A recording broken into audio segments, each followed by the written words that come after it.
कृष्णा श्री कृष्णा श्री कृष्णा श्री कृष्णा। गुरुर्ब्रह्मा गुरुर्विष्णु गुरुर्देवो महेश्वरः गुरु साक्षात् परं ब्रह्म तस्मै श्री गुरवे नमः। तस्मै श्री गुरवे नमः।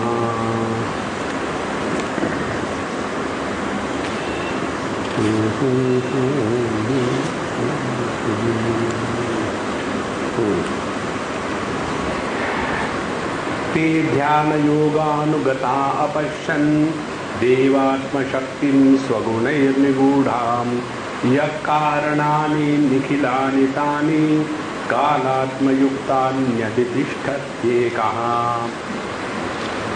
उन ब्रह्मवादियों ने चर्चा करी और चर्चा करने के बाद उसमें से कुछ नहीं निकला, क्योंकि चर्चा में क्या होता है कि हम अपने बुद्धि के बल पर किसी वस्तु को सिद्ध या असिद्ध करना चाहते हैं। देखो, और बुद्धि कैसी है? व्यभिचारी है।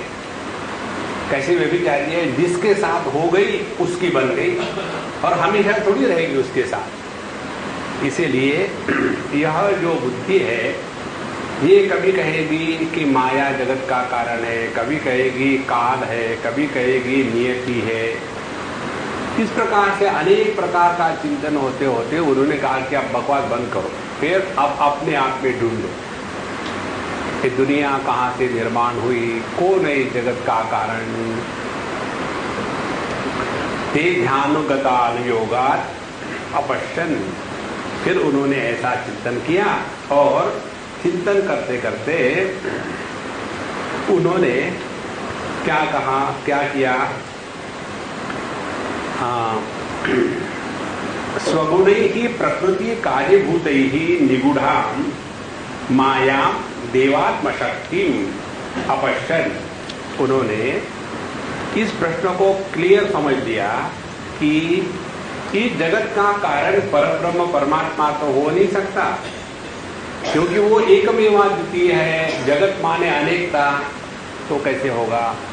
फिर सवाल यह है कि ये एक में अनेकता लाने का कौन जिम्मेदार है? और ऐसा चिंतन करते करते उनको ये मिला, देवात्म शक्तिम अपश्यन् तत्रायं परिहारः। न कारणं न अपि अकारणं न च उभयं न च अनुभयं न च निमित्तं न च उपादानं न च उभयम् एतदुक्तं भवति। अद्वितीयस्य परमात्मनः न स्वतः कारणत्वं उपादानत्वं निमित्तत्वं च।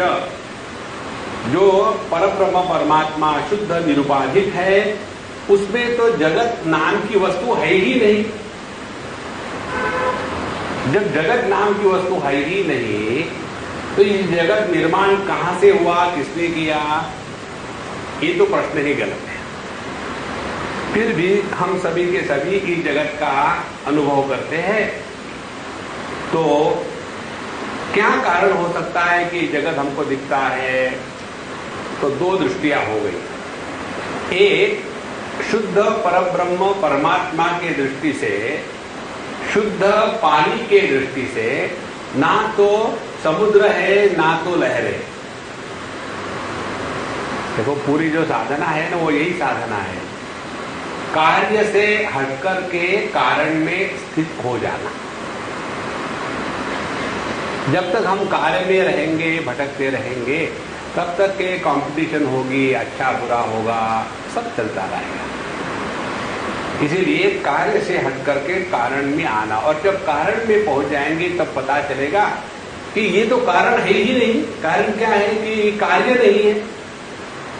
कारण का अस्तित्व कार्य के कारण होता है। देखो कैसी मजे की बात है। कारण का अस्तित्व कार्य के कारण होता है, क्योंकि कारण में कार्य नहीं है। इसीलिए निरपेक्ष एब्सोल्यूट रियलिटी की दृष्टि से देखा जाए तो जगत नाम की वस्तु नहीं है। फिर यद उपाधिकम अस्य कारणत्वादि तदेव कारणम निमित्त उपपाद्यम तदेव प्रयोजकम निष्कृष्य दर्शयति। लेकिन जब हमारी जो अनुभूति है कि ये जगत है, इसमें जीव जगत ईश्वर भेद है, सब दुनिया है, अच्छा बुरा है, पाप पुण्य है, धर्म अधर्म है, स्वर्ग नरक है, इसकी क्या स्थिति होगी फिर? माने हम अपने अज्ञान को सिद्ध करने के लिए प्रश्न पूछ रहे हैं। जैसे कई बार प्रश्न होता है, यदि हम परम ब्रह्म परमात्मा है तो हम दुखी क्यों हैं? अब ये तो प्रश्न हमारा है, आपका नहीं है। तो बताएंगे भाई ये मूर्खता के कारण है। मूर्ख क्यों है? मूर्खता का कोई कारण नहीं होता, वो रिजल्ट होती है। इसलिए अब यह जो जगत है इसको थोड़ी देर के लिए स्वीकार करेंगे। तो कहते हैं कि देवात्म शक्ति देवस्य द्योतनानि युक्तस्य मायिनः महेश्वरस्य परमात्मनः आत्मभूताम् अस्वतंत्रताम् न सांख्य परिकल्पित प्रधानादि वत् पृथक्भूताम् स्वतंत्रां शक्ति कारणम अवश्यन। उन्होंने माया शक्ति को, जो देवात्म शक्ति है, देव माने परमात्मा और देवात्म शक्ति वाले देव ही जिसका आत्मा है, ऐसी शक्ति, ध्यान से सुनना, देव ही जिसका आत्मा है ऐसी शक्ति का तात्पर्य क्या हो गया कि यह शक्ति अपने स्वतंत्र अस्तित्व को नहीं रख सकती है। ये मूल भेद है वेदांत में शक्ति की समझ और योग में या सांख्य में शक्ति की समझ। सांख्य के अनुसार क्या है?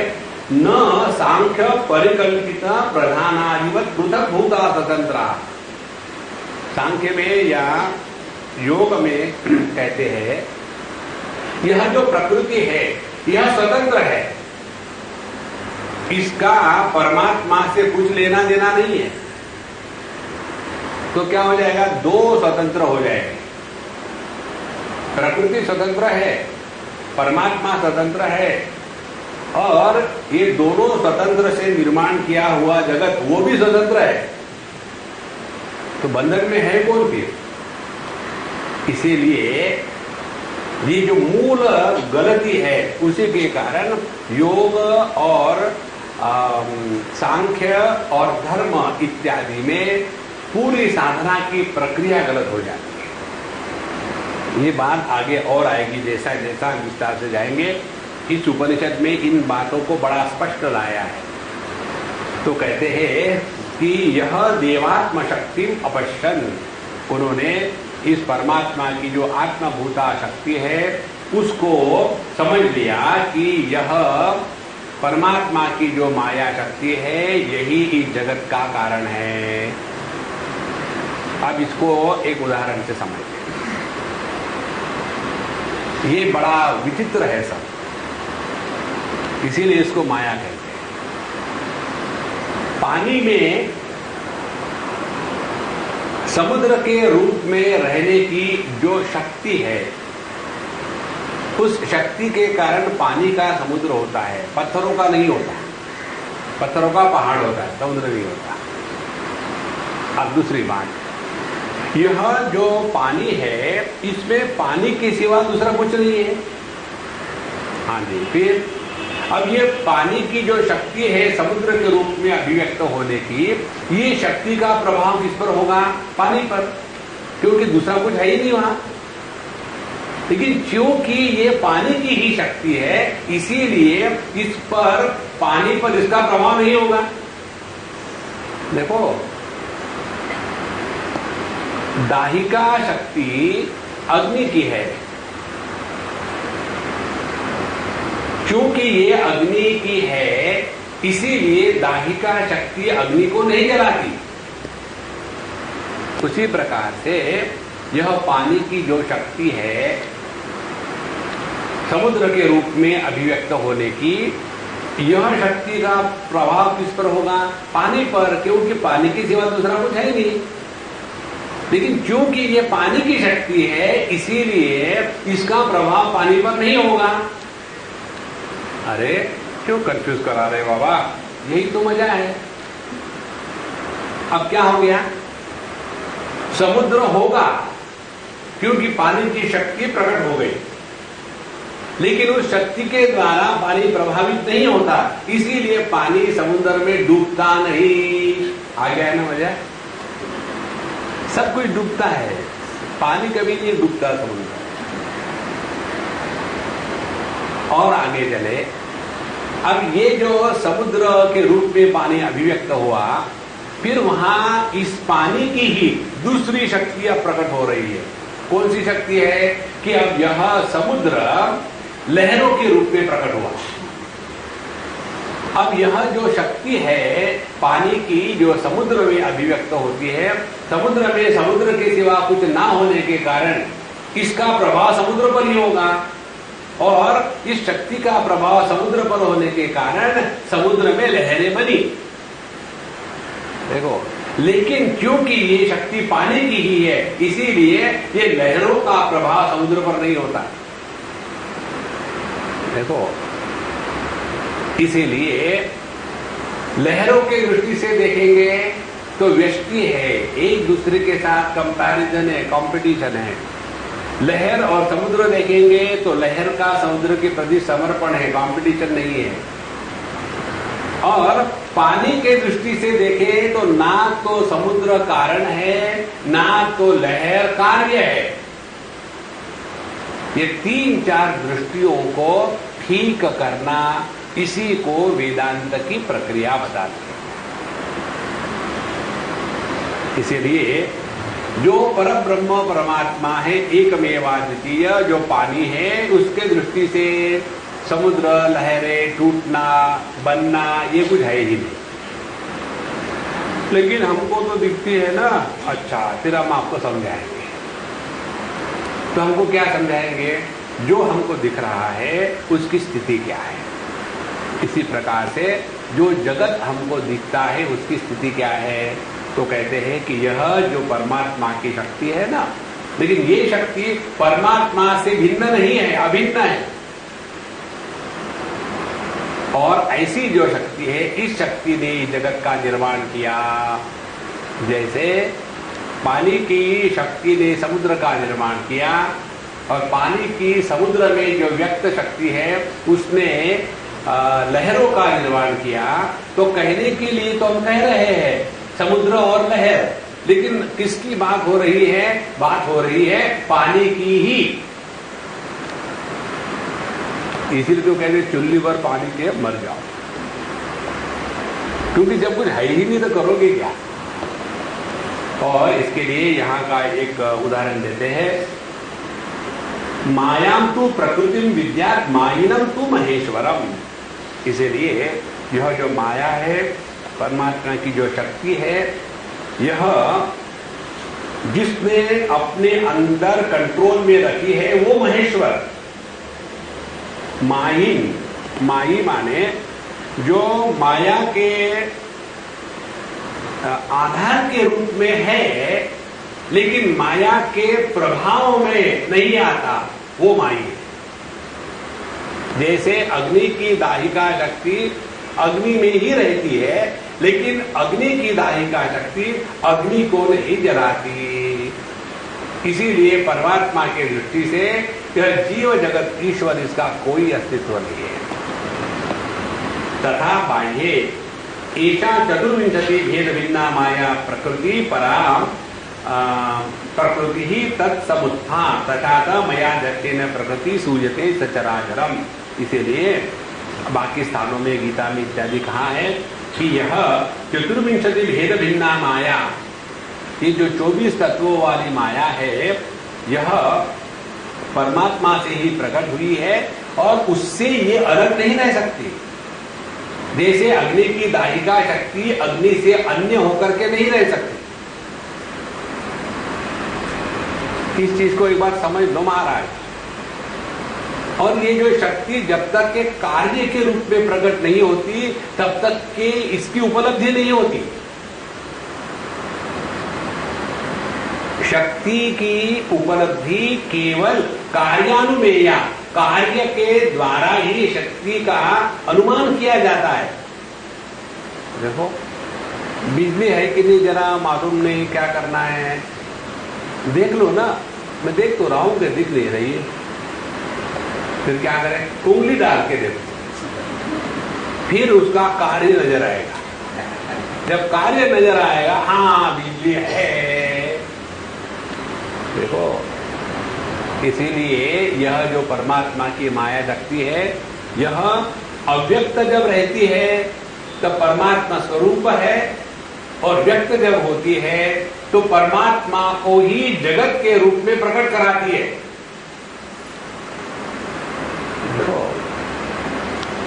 इसको ऐसा समझो, एक लड़का 6-7 साल का और खेल रहा है अपने भाई के, बहन के, माँ के, बाप के साथ, बड़ा प्यार करता है, मम्मी मम्मी, भैया भैया। धीरे धीरे बड़ा हो गया, बड़ा होने के बाद टीनेजर हो गया, टीवी देखने लग गया, इंटरनेट घूमने लग गया।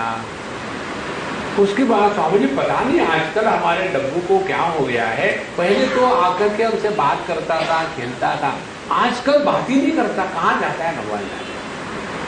उसकी जो देवात्म शक्ति है वो प्रकट हो रही है। जिस लड़के को पहले अपने माँ में इंटरेस्ट था, अब वो इंटरेस्ट खत्म हो गया, अब लड़कियों में इंटरेस्ट आने लग गया। लेकिन मुझे तो कभी कल्पना ही नहीं थी कि मेरा डब्बू ऐसा बनेगा। अभी और वेट करो, शादी होगी तब डब्बा बनेगा, तब पता चलेगा। देखो तो यह जो शक्ति है जब प्रकट नहीं रहती है तो भिन्न है। तो पहले जैसे आदमी था वही आदमी यह शक्ति के प्रकट होने के बाद वर बनता है और लड़की वधू बनती है। वधू माने वध करने में एक्सपर्ट, इसलिए वधू कहते हैं। मैं क्या करूं, संस्कृत भाषा में। अच्छा महाराज, तो चतुर्विंशति भेद भिन्ना माया परा प्रकृति सत्समुत्था, यह इसी परमात्मा से प्रकट हो गई। गीता में भगवान कहते मया अध्यक्षेन प्रकृति ही सूजते सचराचरम। 90 अध्याय में कहते हैं कि संपूर्ण जगत का सृजन, सूयते माने प्रसूति गृह जो है ना, वो एक उसी धातु से बना है। तो यह जो प्रकृति है इस संपूर्ण जगत का सृजन करती है। कैसे? मया अध्यक्षेण, माने यह प्रकृति को स्वतंत्र अस्तित्व नहीं है। मया अध्यक्षेण प्रकृति सूयते सचराचरम। अच्छा, अब ये प्रकृति को जगत का कारण देखा। अब ये जो देवात्मा शक्ति है इसकी दूसरी बात बताते क्या है कि यह जो देवात्मा शक्ति जगत का कारण है, यह स्वगुण ही निगुणा। अब अगली महत्व की बात, यह जो शक्ति है परमात्मा की स्वगुण ही प्रकृति कार्य भूत ही पृथिव्यादिविष्ट निगुणाम समृद्धा कार्याकारेण कारणाकारस्य अभिभूतत्वात् कार्यात् पृथक् स्वरूपेण उपलब्धुम अयोग्याम इत्यर्थः। अब देखो, यह जो परमात्मा की शक्ति है माया, यह अपने ही कार्य के द्वारा ढकी जाती है। देखो बड़ा सुंदर विचार है ये। प्रकृति कार्यभूत ही पृथिव्यादिविष्ट निगूढ़ा। प्रकृति का कार्य क्या है? पंचमहाभूत, शब्द स्पर्श रूप रस गंध, ये जिनके तन्मात्रा है, और आकाश वायु अग्नि जल और पृथ्वी, ये जिनकी स्थूल स्थिति है, इसके द्वारा यह परमात्मा ढक गया है। अब देखो कैसे ढक गया है। ये विचार पंचदशी के द्वितीय अध्याय में आता है, जहां पंच महाभूत विवेक है। तो आप लोगों को होमवर्क है, घर जाकर के इसको पढ़ लेना, सुन लेना, समझ लेना। देखो परमात्मा से आकाश निर्माण हुआ, तो सत्य क्या है? परमात्मा। परमात्मा क्या है? अस्तित्व रूप। परमात्मा का कभी अभाव नहीं होता। बहुत बढ़िया। अब इस परमात्मा से आकाश निर्माण हुआ, तो हमको ज्ञान क्या होना चाहिए? परमात्मा में आकाश है, लेकिन हमारा ज्ञान क्या है? आकाश है। अस्तित्व में आकाश प्रकट हुआ, लेकिन हमारा ज्ञान उल्टा हो गया। आकाश है, उससे क्या हो गया? आकाश बन गई वस्तु और अस्तित्व बन गया उस परमात्मा का गुण। लेकिन वस्तु क्या है? वस्तु है अस्तित्व, और यह आकाश उस अस्तित्व की अभिव्यक्ति है। देखो, जैसे आदमी का बन गया पति। ध्यान से सुनना, ये उदाहरण जो मैं आपको 1000 बार देता हूं, ये यदि एक आध दिन क्लिक हो जाए तो आपका जन्म मर जाता।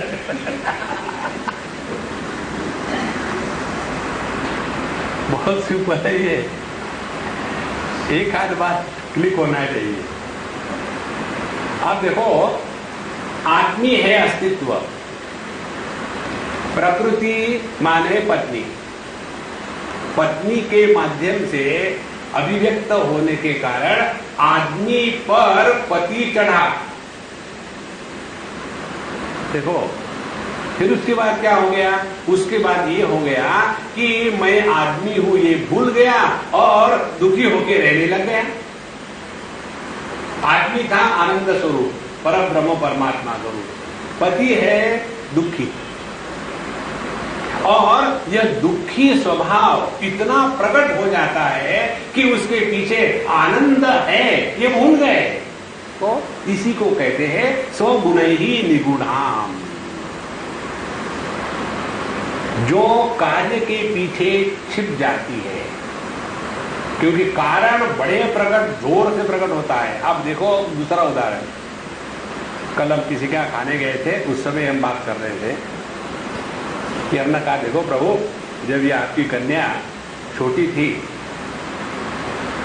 तब वो कैसा इंट्रोडक्शन होता था कि मैं इनकी लड़की हूं, और अब बड़ी हो गई, फॉरेन में एक्सपोर्ट हो गई, और वो एक्सपोर्ट होने के बाद ये बुढ़ाओ माँ बाप वहाँ पहुँच जाते हैं। वहाँ पहुँच जाने के बाद फिर कैसी पहचान होती है? मैं इनकी लड़की नहीं हूँ, ये मेरे माँ बाप। देखो स्थिति कैसी बदल गई। स्वगुणैहि निगूढ़ाम। असल में माँ बाप महत्व के हैं या ये पुत्र? तो बचपन में माँ बाप का महात्म्य, और वही बच्चे बड़े होने के बाद जब अपने बच्चों के पास जाते हैं, स्वगुणैहि निगूढ़ाम। देखो, इसीलिए यह परमात्मा की जो शक्ति है, प्रकृति कार्यभूतैहि निगूढ़ाम संवृत्ता। कार्याकारेण कारणस्य कारणाकारस्य अभिभूतत्वात्। कारण क्या है कि यह कार्य जो है यह प्रकृति को इतना ढक देता है कि यह प्रकृति हम भूल गए, और इसीलिए इस कारण में फंसे हैं। इसका बेस्ट उदाहरण ये हो सकता है कि जैसे समुद्र लहरों के द्वारा ढका जाता है और पानी समुद्र के द्वारा ढका जाता है, उसी प्रकार से यह परम ब्रह्म परमात्मा इस जगत के नाम रूप के द्वारा ढका गया है। समुद्र और लहरें नाम रूप है, असल में है पानी। लेकिन हम पानी का कहीं नामो निशान नहीं लाते। कहते हम वहां गए थे समुद्र के किनारे, लहरों के साथ बड़ा खेले, और पानी बेचारा टुकुर टुकुर दिख रहा है। अरे मुझे भी तो अप्रिशिएट करो। देखो, स्वगुणैहि निगूढ़ाम। इसीलिए उपलब्धुम अयोग्याम इत्यर्थः। इसीलिए परमात्मा की शक्ति उपलब्ध नहीं होती। तथा च प्रकृति कार्यत्वम गुणानाम दर्शयति व्यासः। उसी प्रकार से भगवान व्यास ने भगवद गीता में बताया, सत्वरजस्तमैति गुणा प्रकृति संभवाः। तो यह जो 3 गुण है सत्व रजस तमस, यही प्रकृति से संभवित है। और फिर इन गुणों का जो कार्य है, ज्ञान, क्रिया और द्रव्य, इसके द्वारा यह प्रकृति ढक गई है। अब आगे प्रश्न उठाते हैं, कोसौ देवो यस्य इयं विश्वजननी शक्ति उपगम्यते अत्र आह। यहाँ कारणानि निखिलानि तानि पूर्वोक्तानि कालात्मयुक्तानि कालात्मभ्याम युक्तानि काल पुरुष संयुक्तानि स्वभावादीनि काल स्वभाविकी मंत्रोक्तानि अधितिष्ठति नियमयति एको अद्वितीय परमात्मा तस्य शक्तिं कारणम अपश्यन् इति वाक्यार्थ। अब आगे कहते हैं कि यह जो शक्ति है देवात्म शक्ति, तो ये देव कौन है जो इस विश्व जननी शक्ति का आधार है?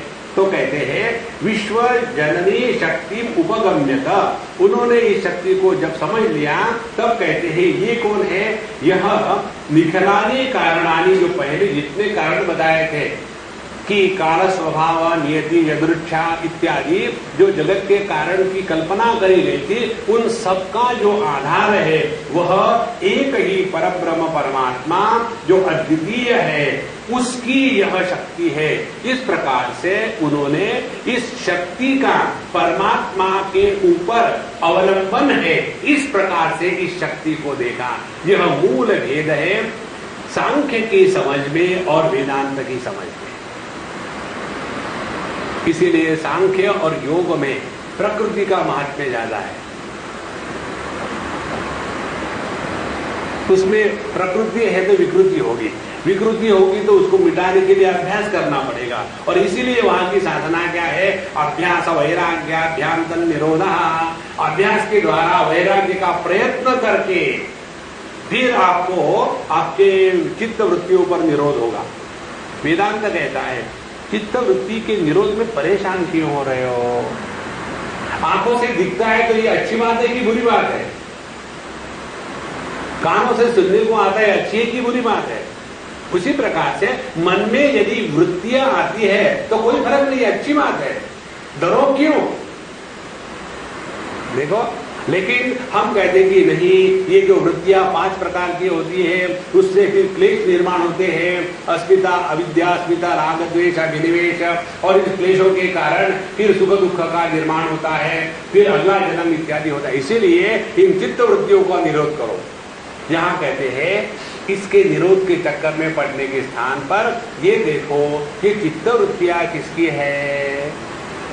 तो जहां आपने चित्त वृत्ति के मूल पर अपने ध्यान को ले गए, चित्त वृत्तियां गायब, और फिर पता चलता है सदा दृष्टु स्वरूपे अवस्थानम, ये सब मुझ में है, मैं उनमें नहीं हूं। मया ततमिदं सर्वं जगद व्यक्तमूर्तिना मस्थानि सर्वभूतानि न चाहं तेष्वस्थितः न च मस्तानि भूतानि पश्य मे योगमेश्वरं भूतभृन्न च भूतस्थः ममात्मा भूतभावनः। मैं जो निराकार निर्गुण हूं, इस सगुण साकार विश्व का आधार हूं, इसीलिए ये संपूर्ण विश्व मुझ में है, लेकिन मैं उसमें नहीं हूं। माने विश्व की जो सर्ग स्थिति लय, ये 3 बातें हैं, ये तीनों मुझ में नहीं है, मैं इनके परे हूं।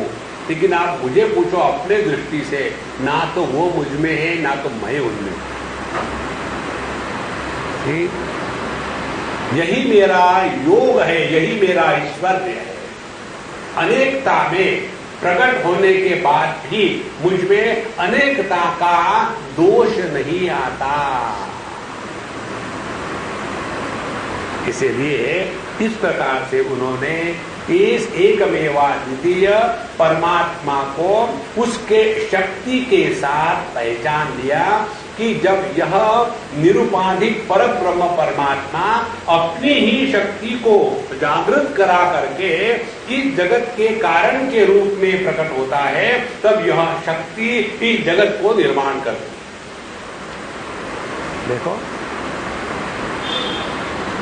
बच्चे किसने पैदा किए? पति ने।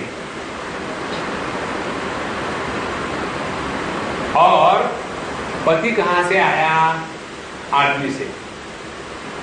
क्या बाहर से आया? नहीं, वो पति पहले ही था, लेकिन उस समय उसमें ये जो प्रजनन शक्ति थी यह प्रकट नहीं हुई थी। तो एक ही आदमी फिर उस शक्ति को प्रकट करके, अच्छा वो जो उसकी शक्ति है, प्रजनन शक्ति, वो आदमी के सिवा इंडिपेंडेंट रह सकती है क्या? नहीं। और उसके लिए भी प्रकृति चाहिए, तब जाकर के वो शक्ति प्रकट होगी। इस प्रकार से एक ही परब्रह्म परमात्मा जब निरुपाधिक है तो वहां जगत और उसकी विविधता, सुख दुख सबका अभाव। और यही परमात्मा जब सोपाधिक हो जाता है तो यह सोपाधिक परमात्मा ही जगत का कर्ता, निर्माता इत्यादि बन जाता है। इसीलिए अथवा देवात्म शक्ति, जिसका दूसरा अर्थ बताते हैं, देवात्मना ईश्वर रूपेण अवस्थिता शक्ति। देवात्म शक्ति माने वह शक्ति जो ईश्वर के रूप में प्रकट हो गई, जो अभी हमने आपको बताया। सर्वभूतेषु सर्वात्मं या शक्तिरपरा तव गुणात्रया नमस्तस्यै शाश्वतायै परेश्वर या गीता गोचरा वाचां मनसां च विशेषणां ज्ञान ध्यान परिच्छेद्यां तां वन्दे देवतां पराम्। तो यह जो परमात्मा की शक्ति है, यही भिन्न भिन्न रूप से परमात्मा को प्रकट करती है और फिर वही जगत का कारण बनती है। इति प्रपंचेष्यति स्वभावादीनाम अकारणत्वम अज्ञानस्यैव कारणत्वम। इसीलिए पिछले श्लोक में जो बताया था ना कि काल स्वभाव नियति यदृच्छा, यह इस जगत का कारण है, वो बात गलत है। तो इस जगत का कारण क्या हो गया? फिर इस जगत का कारण हो गया यह परमात्मा शक्ति, देवात्मा शक्ति, जो अपने कार्य के द्वारा मानो ढक गई है और जिसका अस्तित्व परमात्मा से निरपेक्ष नहीं है, स्वतंत्र नहीं है। ऐसी जो शक्ति परमात्मा के साथ रह करके मानो परमात्मा पर जगत अध्यारोपित करती है। इसीलिए स्वभाव एक एक वयो वदन्ति मायि सृजते विश्वमेतत् एको रुद्रोचन द्वितीयायतस्तु एको वर्ण बहुधा शक्तियोगान इत्यादि स्वगुणैः ईश्वर गुणैः सर्वज्ञत्वादि दिविः वा सत्वादिः निगुणां कार्य कारण विन्द्रमुक्तम पूर्णानंद अद्वितीय ब्रह्मात्मान एव उपलभ्यमाना। तो उन्होंने इस शक्ति को देखा कि जो शक्ति इसी परमात्मा में अनेक प्रकार के गुणों का सृजन करती है, तो ईश्वर बन गया सर्वगुण संपन्न और जीव बन गया अल्प गुण संपन्न। ईश्वर बन गया सर्वज्ञ और जीव बन गया अल्पज्ञ। इस प्रकार से यह कार्य कारण के पीछे यह परमात्मा छिप जाता है। जैसे समुद्र और नहर, कारण और कार्य, इसके पीछे पानी छिप गया है। ध्यान से सुनना। वेदांत का जो सिद्धांत है कार्य कारण मिथ्या, इसी सिद्धांत को भक्ति शास्त्र में दूसरे प्रकार से कहते हैं, बड़े सरल। वहां क्या कहते हैं? हरि इच्छा। हरि इच्छा माने क्या? काहे को चक्कर में पड़ती है, ऐसा क्यों, ऐसे ही होता है, आगे चलो, don't get caught of anywhere. लेकिन जो इंटेलिजेंट लोग होते हैं ना, वो इंटेलिजेंटली जस्टिफाई करते हैं, शादी करके सुखी रह के दिखाओ, तब मानेंगे आपके ज्ञान। क्योंकि उनके अनुभव के अनुसार जीवन के दुख का कारण शादी है, अपने स्वरूप का ज्ञान नहीं। फिर शादी किससे हुई? लड़के से या लड़की से। अब यदि उस लड़के या लड़की से यदि हमारा दुख है तो साधना क्या होगी? उसको सुधारो। यदि किसी जंतु के कारण रोग आया तो दवाई क्या होगी? उस जंतु को हटाओ। इसी प्रकार से यदि हमारे दुख का कारण अन्य है तो पूरी साधना बनेगी अन्य को सुधारो। और आज तक कोई अन्य को नहीं सुधार सका, कारण क्या है? अन्य ही नहीं। ये सब तमाशा कन्हैया देखता है, इसलिए वो मस्त रहता है। किसी भी दृष्टि से यदि तत्व चिंतन करे ना तो व्यक्ति जीवन में दुखी नहीं हो सकता। अच्छा महाराज आगे कहते हैं कि को असौ देवहा, ये देव कौन है जिसकी शक्ति को लेकर के इन्होंने जगत के कारण के रूप में पहचाना। यह कारणानि इत्यादि पूर्वत अथवा देवस्य परमात्मस्य आत्मभूताम जगत उदय स्थिति प्रलय हेतु भूताम ब्रह्म विष्णु शिवात्मिकाम शक्तिम अपश्यन। या तो ये परब्रह्म परमात्मा की जो तीन शक्तियां हैं, सत्व रजस तमस को लेकर के, सत्व गुण के उपाधि के द्वारा परमात्मा इस जगत में विष्णु रूप में प्रकट होता है।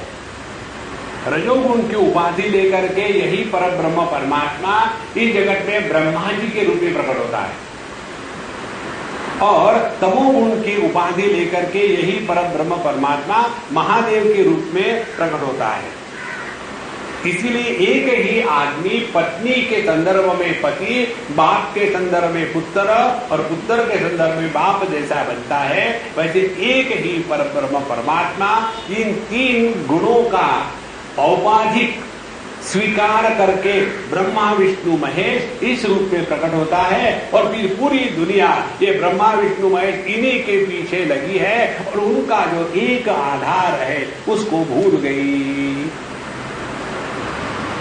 श्री शक्तयो यस्य देवस्य ब्रह्म विष्णु शिवात्मिका इति ब्रह्म विष्णु शिवा ब्रह्मन प्रधाना ब्रह्म शक्तयः। तो ब्रह्मा विष्णु और महेश यह परब्रह्म परमात्मा की प्रधान शक्तियां हैं। इस प्रकार से इसके पीछे यह परब्रह्म परमात्मा छिपा है। अब देखो कैसे छिपा है। ये ब्रह्म ज्ञानी लोग इकट्ठे आकर के चिंतन करने लगे। क्या चिंतन करने लगे? किम कारणम, इस जगत का कारण क्या है? ये प्रश्न कौन पूछेगा? जिसने जगत के अनुभूति को सत्य स्वीकार किया है वही पूछेगा ना। देखो, दो आदमी है, ये विचार पंचदशी में आता है। एक आदमी है, ज्ञानी है, उसने ये जान लिया है कि वो रस्सी है, सांप नहीं है। और बाकी के 3-4 लोग हैं। एक कहता है नहीं जी ये तो सांप है, दूसरा कहता है नहीं जी ये तो सूखा हुआ पुष्प की माला है, तीसरा कहता है नहीं जी ये तो लकड़ी पड़ी हुई है, चौथा कहता है नहीं जी ये तो जमीन में क्रैक आ गई है। अब ये 4 लोग डिस्कशन कर रहे हैं, और जो 5वां है जिसने ये जाना कि ये रस्सी है, अब ये चारों के साथ किसकी साइड ले गए? देखो, ये किसी का भी पक्ष नहीं ले सकता। इसीलिए साधु संत इस जगत में पक्षी नहीं होते। जो पक्षी होता है उड़ता है, कभी इस डाली पर कभी उस डाली पर। इसीलिए एक हमारे मित्र कहाँ के मध्य प्रदेश के पॉलिटिशियन है, तो हमको कहते स्वामी जी हमने कभी पार्टी नहीं बदली। कैसे भाई? बोले हमेशा रूलिंग पार्टी में ही रहे। देखो, क्योंकि बोले हम स्वतंत्र कैंडिडेट करके चुन के आते हैं, और ये स्वतंत्र चुन के आते हैं ना, उनके एक वोटों की बड़ी कीमत होती है, और जो रूलिंग पार्टी है वो कोई भी कीमत देने को तैयार है। और इस प्रकार से हमारा बड़ा सिस्टमैटिक चल रहा, कोई प्रॉब्लम नहीं। ना हमको कहीं झगड़ा करना है, ना कुछ सिद्ध करना है, ना ये करना है वो करना है। हम इनको ब्लैकमेल करके उनको ब्लैकमेल करके पैसा इकट्ठा कर लेते हैं, और अपने गांव में अपने घर के सामने अच्छा बगीचा लगा दिया है, और अपने घर बगल में बिल्कुल सुख समृद्धि, सबका भला हो गया। अब सबका भला करने में अपना भला हो ही जाता है। साधु संत किसी भी पक्ष में नहीं जाते। विजानन विद्वान भवते नातिवादी, जिन्होंने तत्व को पहचान लिया है वो ना तो वैष्णव बन के शैवों का तिरस्कार करेंगे, ना तो वो शैव बन करके वैष्णव का तिरस्कार करेंगे, ना तो वो गाणपत्य या तो शौर्य या तो शाक्त बनेंगे। देखो, इसीलिए जिनकी वेदांत की निष्ठा है ना, उनके लिए चाहे गणेश जी का मंदिर हो, चाहे राम जी का मंदिर हो, चाहे भोले बाबा का मंदिर हो, उनको कोई फर्क नहीं पड़ता। देखो, लेकिन यदि वैष्णव हो तो वहां कहेंगे देखो शिव जी के मंदिर में नहीं जाना चाहिए, शिव जी के मंदिर से यदि कोई जाता है तो उसको प्रायश्चित्त भी नहीं है। वो तो बताते हैं महात्मा लोग, जो ऐसे गलत प्रकार के इसमें स्वयं फंसे हैं, पब्लिक को भी फंसाते हैं। वहां कहते हैं कि यदि आपने ब्रह्म हत्या करी है, भ्रूण हत्या करी है, तो ऐसे महापापों के लिए शास्त्रों में प्रायश्चित्त है, प्रायश्चित्त के द्वारा अपने पापों का क्षालन कर सकते हो। लेकिन यदि वैष्णव होकर के शिव जी के मंदिर में गए, फिर प्रायश्चित्त नहीं। टर्मिनल केस है, कोई आपको नहीं बचा सकता। ये तब आता है जब हम इन चक्कर में फंसे। इसीलिए ये सभी की सभी स्वगुणै ही सत्वरजस्तमोभिः सत्वेन विष्णुरजसा ब्रह्मा तमसा महेश्वरा सत्वादि उपाधि संबंधा स्वरूपेण निरुपाधिक पूर्णानंद द्वितीय ब्रह्मात्मना एवं अनुपलभ्यमानाः। निरुपाधिक उपलब्धि मनुष्य के मन को नहीं हो सकती। ध्यान से सुनना। आपको याद है, शायद हमने आपको बताया था, हम ऐसे ही किसी बच्चों के कैंप में, बहुत पुरानी बात है, ये बता रहे थे कि ये अपने पंच महाभूतों की सृष्टि कैसी बनी है। तो पृथ्वी देखो, ये जो है ना, ईंट पत्थर, ये सब पृथ्वी जड़ जड़ समझ में आ गया। दिखाओ पृथ्वी क्या है, पृथ्वी। और वेरी गुड। तो इसके बाद दूसरा पंच महाभूत है पानी। देखो पूरे जगत में पानी पानी, चारों पानी आ गया।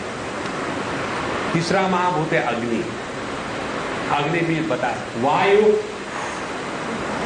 तुम्हारे ये स्किन को, चमड़ी को कुछ स्पर्श हो रहा क्या, करने से कुछ दिखता है क्या, नहीं स्पर्श हो रहा, हाँ, उसको कहते वायु। आहा, अब इन बच्चों को ज्ञान हो गया। पृथ्वी, जल, अग्नि, वायु। अब आकाश किसको कहते हैं? अब आकाश किसको कहते हैं?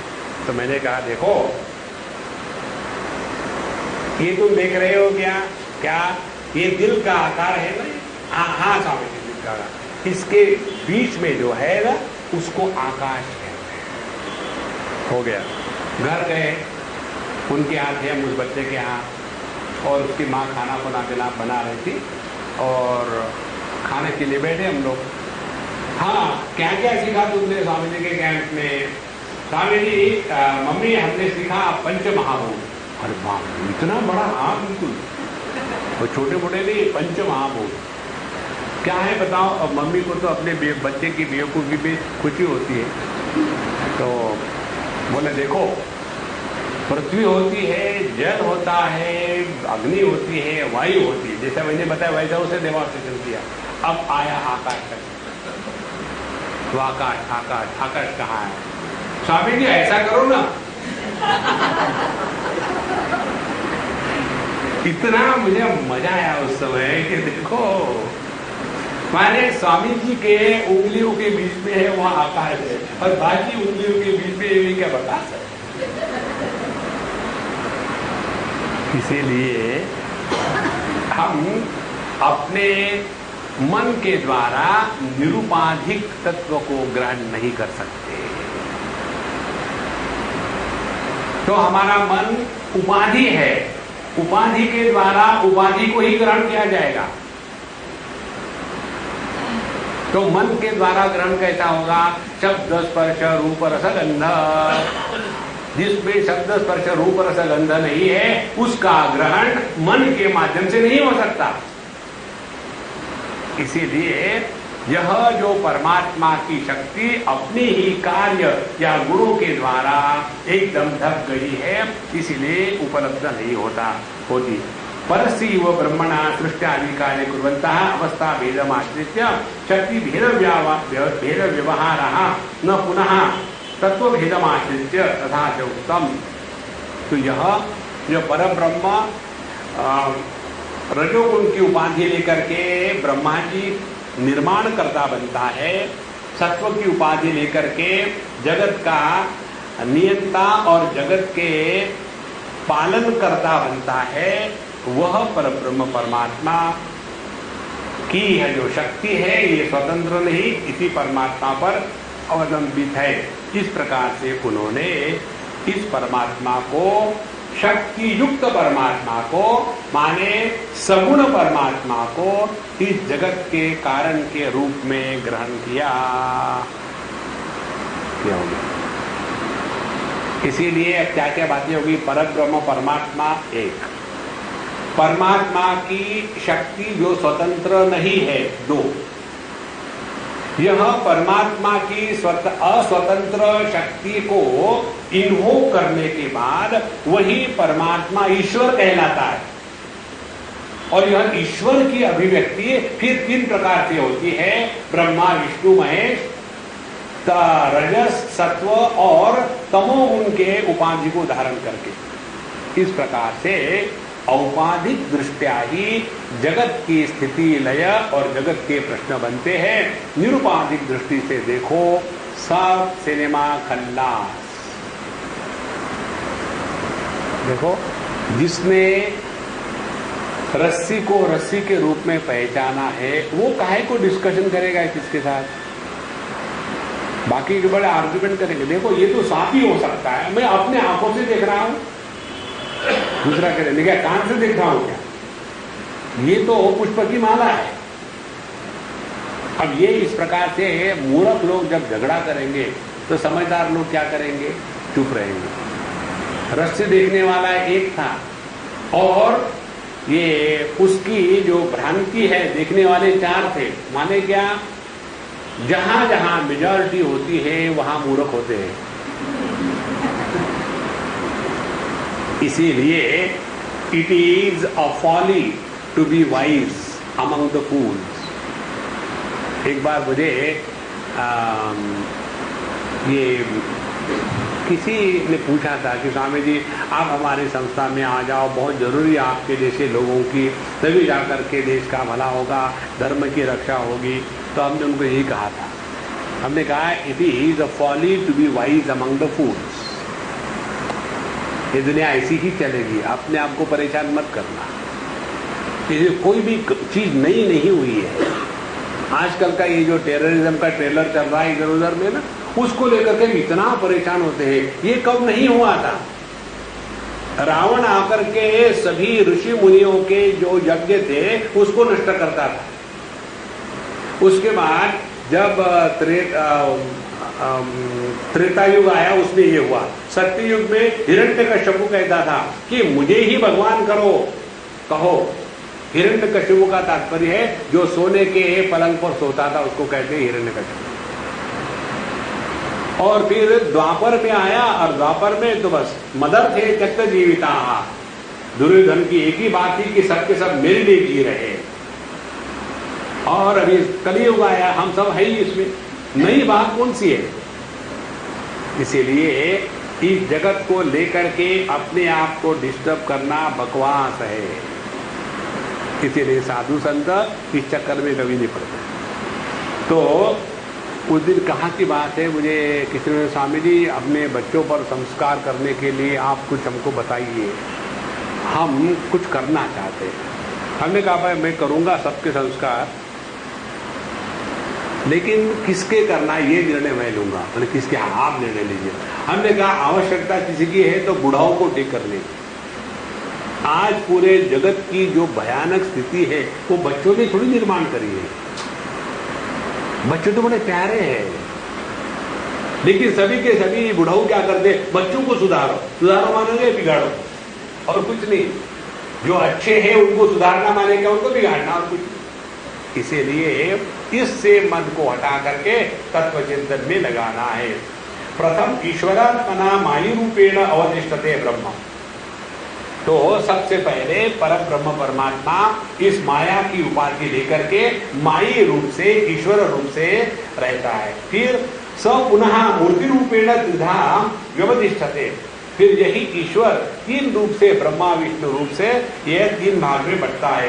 तेन च रूपेण, फिर ब्रह्मा विष्णु रूप से यह सृष्टि स्थिति संहार रूप नियमादि कार्यम करोति। फिर यही परब्रह्म परमात्मा ईश्वर, ईश्वर के तीन रूप इस प्रकार से जगत का नियमन इत्यादि करते हैं। तथा च श्रुति ही परस्य शक्ति द्वारेण नियमादि कार्यम दर्शयति। और इसीलिए इसी उपनिषद में आएगा लोकानीशत ईशनी भी प्रत्यक्ष जनातिष्ठति संचुपोनांत काले संप्रज्य विश्वा भुवनानि गोपाः। यह परमात्मा की जो शक्ति है, यही जब व्यक्त होती है तो जगत का निर्माण, जब इसका संकोच हो जाता है तो जगत गायब। जैसे बबल गम, जब बच्चे बबल गम में हवा भरते हैं और फिर क्या डटी समझ रहे, इसी प्रकार से परमात्मा इस बबल गम रूपी माया के द्वारा इस जगत का निर्माण करता है और फिर जब डांट पड़ती है तो सो जाता है। सोना माने क्या, यह जैसे कल्पना करो इसके कितना आनंद है।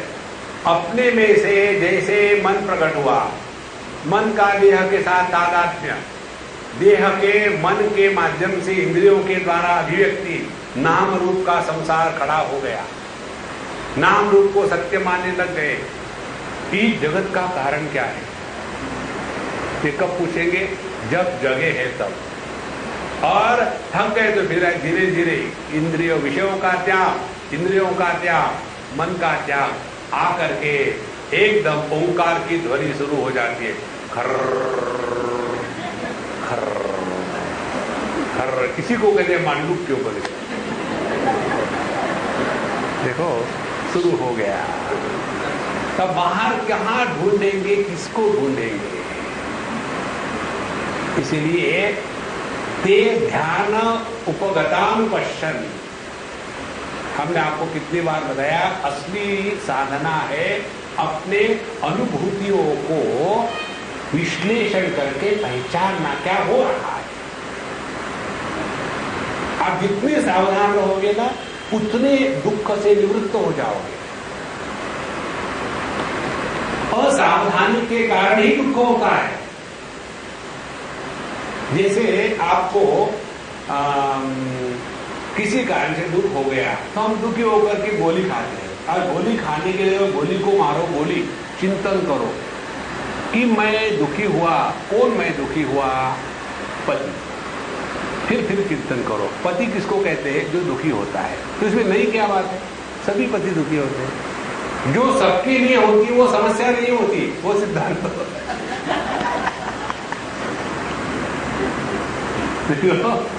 कितना आनंद है। और यदि आप पति हो करके दुखी नहीं हो रहे हो, then there is something wrong. एक बार की बात है, कहा कि अमेरिका क्या कहे कि पति पत्नी का झगड़ा, और ये पति मुझे कह रहा था कि स्वामी जी हम एक बात को समझ नहीं पाते, क्या करूं इसको मैंने क्या करना है। बोले अब हम यहाँ काम में जाते हैं, अनेक लोगों से मिलते हैं, पता नहीं इसके दिमाग में क्या बात आ गई है। She doesn't trust me and I don't understand her. We started our life with the trust and understanding, but she doesn't trust me. तो क्या करूं? हमने कहा मैं बताऊं उनको, जब तक वो तुम पर शंका करती है ना, तभी तक तुम्हारा प्यार बना रहेगा। जिस दिन उसने तुम पर शंका करना छोड़ दिया, उस दिन life will be a matter of fact. ठीक है, तुम तुम्हारा ढूंढो, हम हमका ढूंढते। तो ये जो शंका करती बड़ा अच्छा है।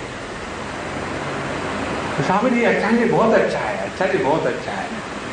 तो उसको शंका करने दो, उसका निवारण मत करो, प्रेम बना रहे। देखो, इसीलिए यह परब्रह्म परमात्मा ही इस शक्ति के द्वारा जगत का निर्माण करता है रखता है, फिर अपने में समा लेता है।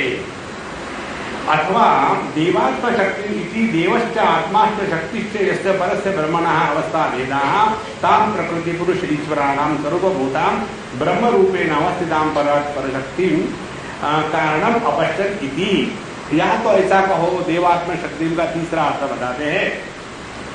देवता, आत्मा और शक्ति, देव, आत्मा और शक्ति, इस थ्री, ये तीन परब्रह्म परमात्मा की ही अवस्था भेद है। जैसे एक ही आदमी, उसके तीन अवस्था भेद। जब वो छोटा था तो उसकी अवस्था थी बालक या पुत्र। जब वो बड़ा हो गया, शादी करी, तो उसकी दुरावस्था होगी। दुरावस्था मतलब दूसरी अवस्था, दुरावस्था हो गई, वो बन गया पति। और जब और बड़ा हो गया तो उसको बच्चा हो गया, तो इसकी तीसरी अवस्था हो गई, वो हो गया बाप।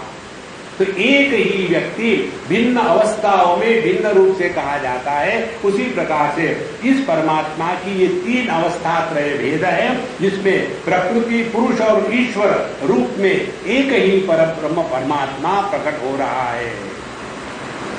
कि परमात्मा की प्रकृति पुरुष से निरपेक्ष नहीं है, इसीलिए प्रकृति का प्राकट्य परमात्मा के आधार पर ही हो रहा है। देखिए, क्योंकि प्रकृति प्रकट हो गई तो परमात्मा नीचे दब गए। यही जो आता है ना, अपने काली माता का चित्र हो, यही चित्र है। जब काली माता बाहर दबा निकाल करके मुंड मारा लेकर के खड़ी है, उस समय शिव जी के ऊपर खड़ी है। इसका तात्पर्य क्या है? जब प्रकृति प्रकट होती है तब उसका आधार वह अप्रकट सा होता है। और इसीलिए जब तक हमारा ध्यान नाम रूप में फंसा है, तब तक कि हमें परमात्मा का दर्शन नहीं हो सकता।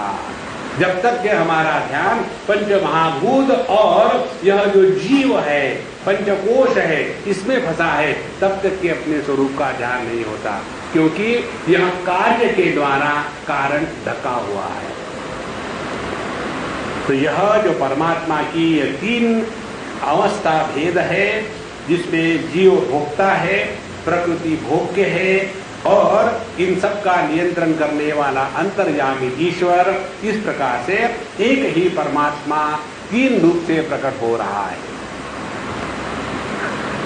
त्रयम यदा विन्दते ब्रह्ममेतत् इति स्वगुणैः परब्रह्म परतंत्रैः प्रकृत्यादिः विशेषणैः उपाधिभिः निगूढ़ाम्। इस प्रकार से यह जो परमात्मा की शक्ति है, यह परमात्मा की शक्ति अपने ही गुणों के द्वारा मानो ढक गई है। और इस परमात्मा के शक्ति के प्राकट्य के कारण परमात्मा उसके पीछे ढक गए हैं। तो क्या है, सब ढकने ही ढकने। इसीलिए ईशावास्य में एक प्रार्थना आती है, हिरण्मयेन पात्रेण सत्यस्यापीतं मुखं तत्त्वं पूषन्नपावृणु सत्य धर्माय दृष्टये। हिरण्मयेन पात्रेण सत्यस्य मुखम अपिहितम। हिरण्मय पात्र माने सोने का वरक, सोने का ढक्कन। और सोने का ढक्कन माने कौन सा? एक तो सोने का ढक्कन माने सुवर्ण का, दूसरा सोने का माने नहीं जगने का। उसके पीछे प्रभु छुप गए हैं। तो तम दुर्दर्शम गूढ़ मनु प्रविष्टम यो वेद निहितम गुहायाम ये वे संतम न विजानन्ति देवा इति श्रुत्यंतरम जहाँ कारणानीति पूर्ववत। इस प्रकार से उन्होंने इस जगत का मूल कारण क्या है? तो देवात्म शक्ति। ये देवात्म शक्ति क्या है? अपने ही गुणों द्वारा ढक गई है। क्या इस शक्ति का स्वतंत्र अस्तित्व है? बोले नहीं। फिर यह जो अस्तित्व है यह परमात्मा से बौरो किया हुआ है। और इसीलिए उपाधि माने शक्ति युक्त परमात्मा ही इस जगत का अपकारण बन गया। समुद्र ही लहरों का कारण बना है। केवल पानी में लहरें नहीं होती, पानी में सुनामी नहीं होता, पानी में कैटरीना नहीं होता। इस प्रकार से अथवा देवात्मनः ज्योतनात्मनः प्रकाश रूपस्य ज्योतिषां ज्योति रूपस्य प्रज्ञान घन स्वरूपस्य परमात्मनः जगत उदय स्थिति लय नियम न विषयाम शक्तिम सामर्थ्यम अपश्यन। या तो ऐसा समझो इसको देवात्म शक्ति, परब्रह्म परमात्मा का ये सामर्थ्य है कि वो केवल अपने संकल्प मात्र से ये संपूर्ण जगत का निर्माण, स्थिति और लय कर सकता है। तो ये परमात्मा के परम स्वातंत्र्य को उन्होंने पहचाना कि ये दुनिया किसने बनाई, उसने अपनी मर्जी से बनाई। देखो ये भिन्न भिन्न जो विषय है ना, इसका तात्पर्य समझ लो ठीक से। इसलिए भगवान ने दुनिया क्यों बनाए, हमको एक बार पूछा ऋषिकेश में, गंगा जी में हम नहा के बाहर निकले, बोले स्वामी जी मुझे लगता है आप मेरे प्रश्न का उत्तर देंगे। हमने कहा लगने तो मैं क्या करूं, बताइए भगवान ने ये दुनिया ऐसे क्यों बनाई? मैं बड़ा दुखी हूं। हमने कहा देखो तुमने तो तुम्हारे प्रश्न में उत्तर दे दिया है। बोले क्या? भगवान ने दुनिया तुमको दुखी बनाने के लिए, मुझे दुखी बुला करके भगवान को क्या मिलता है? मजा आता है। तो क्या भगवान क्रूर है? हमने कहा जब तुम अपने बच्चे को छेड़ते हो ना कि देखो मैं तुम्हारे मम्मी को छोड़ने जा रहा हूं, तो बच्चा रोने लग जाता है। तुमको मालूम है ये मम्मी जिंदगी भर क्या 7 जन्म तक नहीं छोड़ने वाली। लेकिन जब उसको चिढ़ाते हो और बच्चा रोता है तो तुमको दुख होता है, क्या मजा आता है? इसी प्रकार से ऊपर से कन्हैया चाबी भर रहा है और चिंपांजी खेल रहा है। हाँ मुझे सच सच बताओ ना, दुनिया भगवान ने क्यों बनाई? हमने कहा इसका उत्तर केवल भगवान ही दे सकते, हम कल्पना कर सकते। तो कल्पना ही करनी तो अच्छी करो। तो भगवान ने क्यों बनाई? अपनी मर्जी से बनाई, कोई कारण थोड़ी होता है। ध्यान से सुनना, हम क्यों बनाई ये इसलिए पूछते हैं कि हम अपने कार्य कारण के चक्कर में फंसे हुए हैं। बिना कार्य कारण के मनुष्य की बुद्धि विचार नहीं कर सकती। हमने कभी ये प्रश्न पूछा है क्या कि बिजली से शॉक क्यों लगता है? शॉक लगता है तो अपने आप को बचाओ, झंझट क्यों करते हो? अग्नि से आग क्यों लगती है? लगती है, अपने आप को बचाओ। इसी प्रकार से ये दुनिया ऐसी है, अपने आप को बचाओ और अपने स्वरूप में स्थित हो जाओ, ये तात्पर्य है। इसलिए इस जगत का नियंत्रण, संवाद, स्थिति करने वाले परमात्मा के सामर्थ्य को स्वगुण ही, स्वव्यष्टिभूत ही, सर्वज्ञ, सर्वईशित्र इत्यादि भी गुण निगुणांत विशेष रूपेण अवस्थितम। तो यह शक्ति कैसी है? यह परमात्मा को ही ढक देती है। कैसे ढक देती है? व्यष्टिभूत ही, वही परमात्मा जब पंचकोशों को आधार देता है तो उस पंचकोशों के पीछे परमात्मा ढक गया और अपने आप को जीव मानने लग गया। वही परमात्मा जब इस माया शक्ति को आधार देता है तो वो ईश्वर बन गया। यदि पंचकोशों की उपाधि का त्याग कर दिया जाए तो ईश्वर के माया की उपाधि का कोई अर्थ नहीं रहता और उस समय हम और ईश्वर अन्य है, ये बात एकदम खत्म हो जाती है। इस प्रकार से यह परब्रह्म परमात्मा अनेक प्रकार के उपाधियों के कारण मानो ऐसे लगता है पैदा हुआ।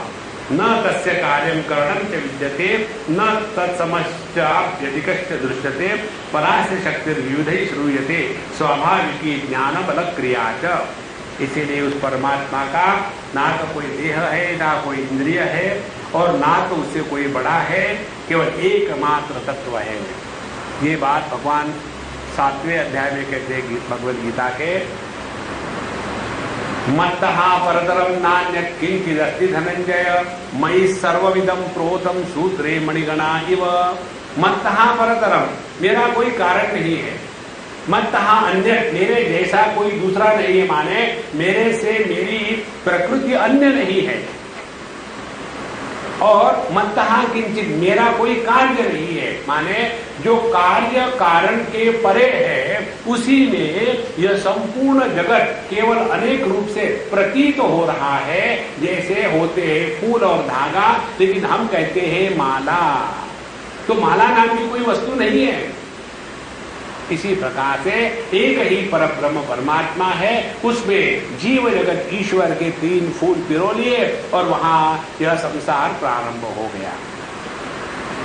तो कारणम देवात्मक शक्तिमिति प्रश्ने परिहारे च ये पक्ष भेदा प्रदर्शिता ते सर्वे संगृहीता।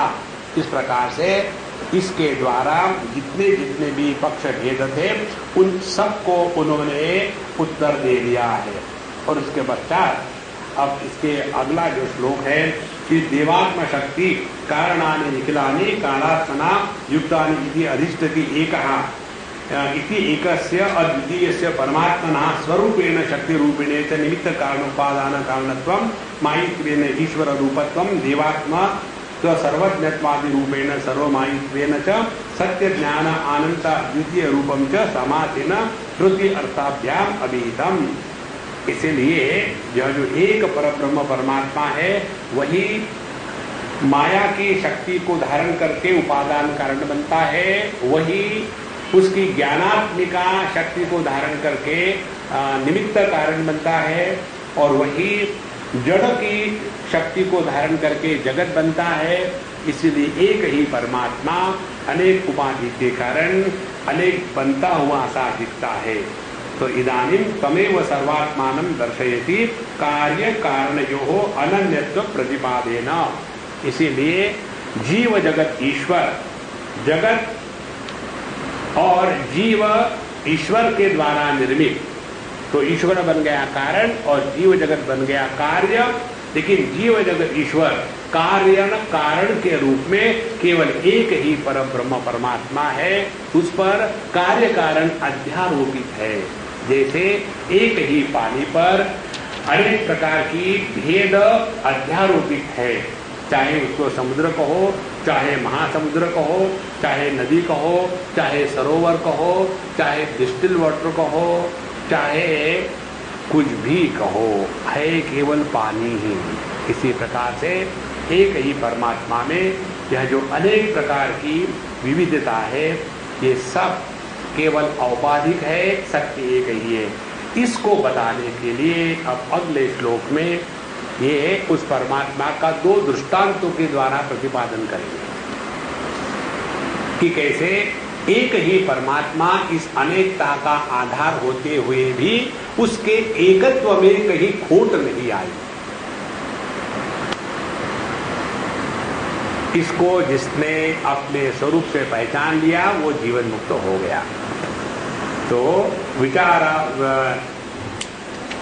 वाचारंभणम विकारो नामधेयम मृत्तिका एव सत्यम इति निदर्शने अद्वितीय अपूर्व अनपर नेतिनित्यात्मक वाक् अगोचर अशनायादि संस्पृष्ट प्रत्यस्तमित भेद चिदानंदा ब्रह्मात्मत्वं दर्शयितुम् अनाहा प्रकृत्य एव प्रपंच भ्रांतावस्थां प्राप्तस्य परब्रह्मणः ईश्वरात्मना सर्वज्ञत्व अपहत पाप्मादि रूपेण देवतात्मा ब्रह्मादि रूपेण कार्यादि रूपेण वैश्वानरादि रूपेण च मोक्ष अपेक्षितुं शुद्ध्यर्थम् इति। तो यही परब्रह्म परमात्मा हमको जो जो बताया गया है उसके साथ जोड़ करके तात्पर्य एक ही है कि हमारा ध्यान इस एकमेवा द्वितीय तत्व के तरफ जावे। कार्य के रूप में रहना माने संसारी, कारण के रूप में रहना माने संसार के परे चले जाना, कार्य कारण दोनों के परे चले जाना माने जीवन मुक्ति, संसार में रहते हुए भी संसारी नहीं। ये बात बताने के लिए अगले श्लोक में बताएंगे, उस समय देखेंगे। ओम पूर्णमदः पूर्णमिदं पूर्णात् पूर्णमुदच्यते पूर्णस्य पूर्णमादाय पूर्णमेवावशिष्यते। ओम शांति शांति शांति। हरि ओम। श्री गुरुभ्यो नमः। हरि ओम।